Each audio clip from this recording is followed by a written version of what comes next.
नमस्कार, आप देख रहे हैं डीडी टुडे न्यूज और मैं हूं आपके साथ ज्योति कनौजिया। आइए नजर डालते हैं खबर की ओर।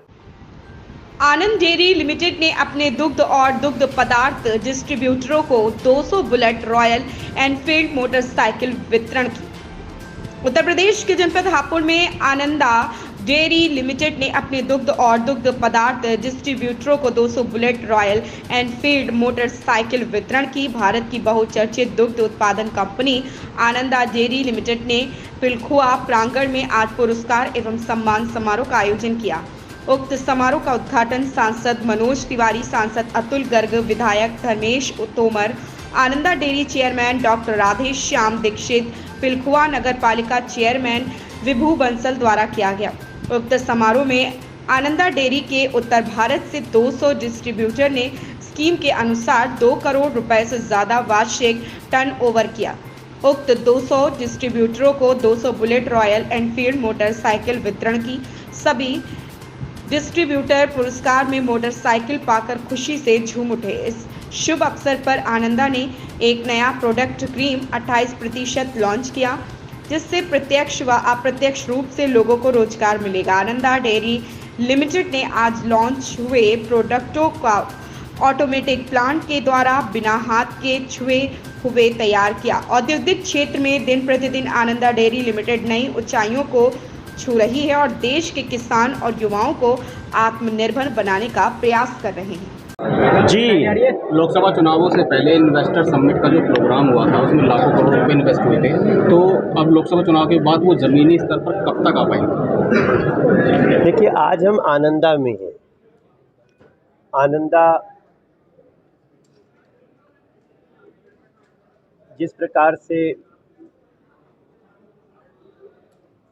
लोगों को शुद्ध दूध, शुद्ध पनीर और अच्छे क्वालिटी में जो कार्य कर रहे हैं, दीक्षित जी हमारे साथ हैं, तो आनंदा जैसी और संस्थानों को ग्राउंड पे सारी सुविधा मिले, ये भी इन्वेस्टर समिट का एक बहुत बड़ा उद्देश्य होता है।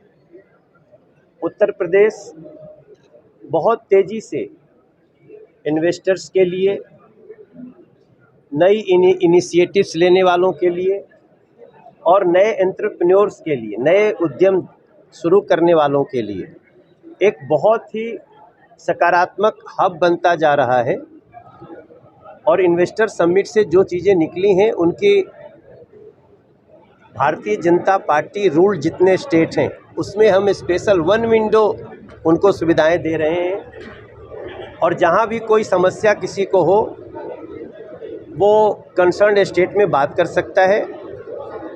हमारा उद्देश्य है कि 2047 तक विकसित भारत की कल्पना में हम जितना भी रोजगार जनरेट करने वालों को समर्थन और सहायता दे सकते हैं, उस पर हम काम कर रहे हैं। आज हम दीक्षित जी को बहुत धन्यवाद करते हैं, इन्होंने अच्छे बिजनेस करने वालों को बाइक दी है, बुलेट दी है। तो बुलेट पाना भी जीवन में बहुत बड़ा लक्ष्य होता है मनुष्य का, बट अच्छा काम करने वालों को भी ये सुविधाएं मिल सकती हैं। इनको बधाई देता हूं। और उत्तर प्रदेश में जिस प्रकार से उद्योग धंधे लगाने के लिए नियम कानून के तहत बिना किसी विवाद के, बिना किसी भय के जो कार्य हो रहे हैं, उसके लिए उत्तर प्रदेश सरकार की सराहना भी करना चाहिए। दिल्ली में जमानत को लेकर क्या कहना चाहेंगे? जमानत कोर्ट को देना है। देखिए जी, मैं बार बार कहता हूँ, आम आदमी पार्टी एक भ्रम जाल बुन करके उसमें लोगों को फंसाती है। 10 साल हो गया, आज दिल्ली में पानी साफ नहीं मिल रहा है, कहीं कहीं पानी ही नहीं मिल रहा है। आज दिल्ली में थोड़ी बारिश हो जाती है, लोग डूबने लगते हैं और निकासी में 8-8 घंटे लगते हैं। ऑटो डूब जाता है, बस डूब जाती है। पोल्यूशन के नाम पे सबसे ज़्यादा अगर दुनिया में पोल्यूटेड कोई सिटी है तो दिल्ली है। उसका थोड़ा सा दंश तो हमको एनसीआर को भी झेलना पड़ता होगा, आप लोगों को।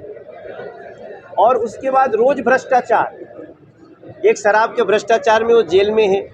मेरा कहना है, वो बार बार ये क्यों कहते हैं कि बीजेपी हमें बेल नहीं देने दे रही, बीजेपी बेल नहीं देती है, बेल कोर्ट देती है। अब पता नहीं ये भ्रम फैलाने में उनको क्या आनंद आता है। अभी एक और भ्रम फैलाया, पानी उनका डिपार्टमेंट, देना उनको है, वही अनशन पे बैठ गए।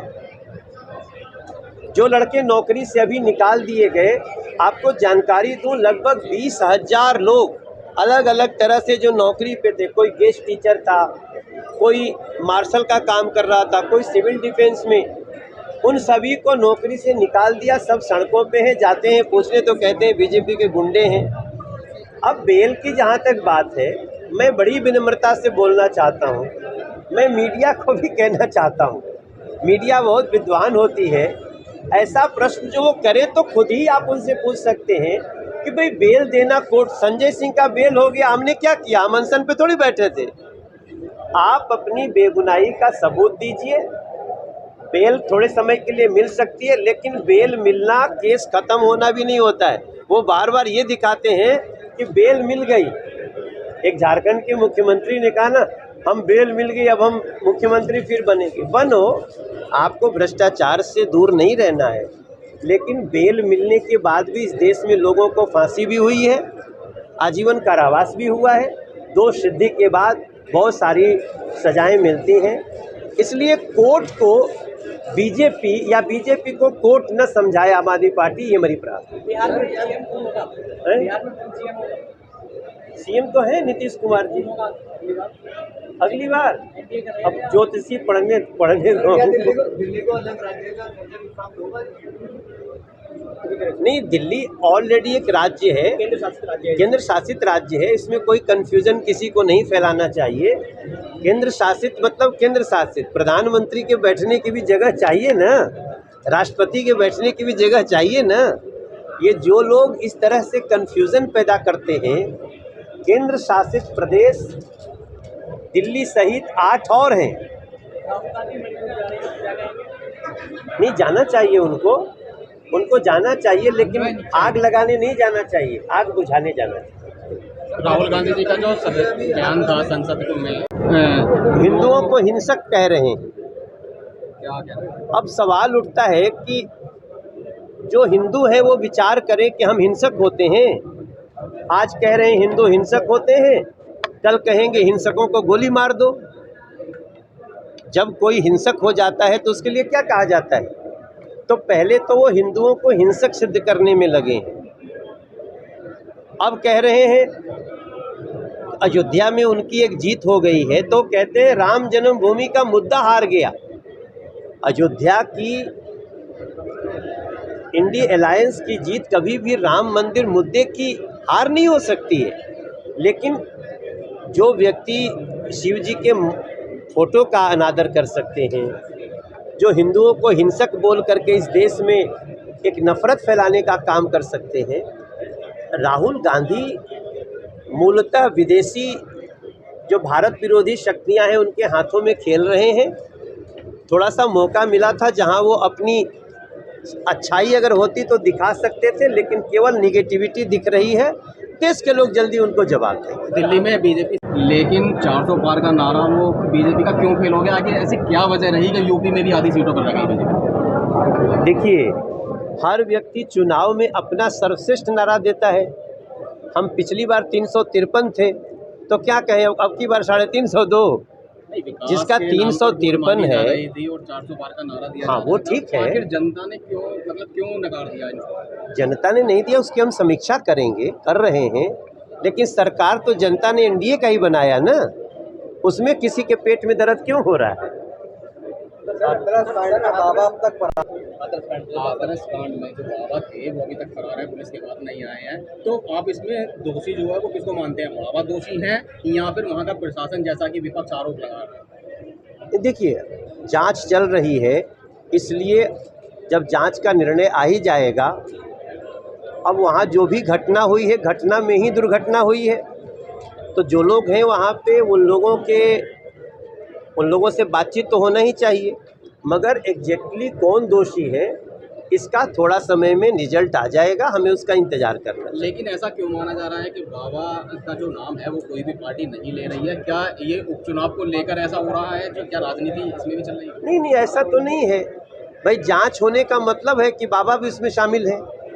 जांच में जब जांच का निर्णय आएगा तो सभी कोई शामिल है। इस खबर में फिलहाल इतना ही। बने रहें डीडी टुडे न्यूज के साथ।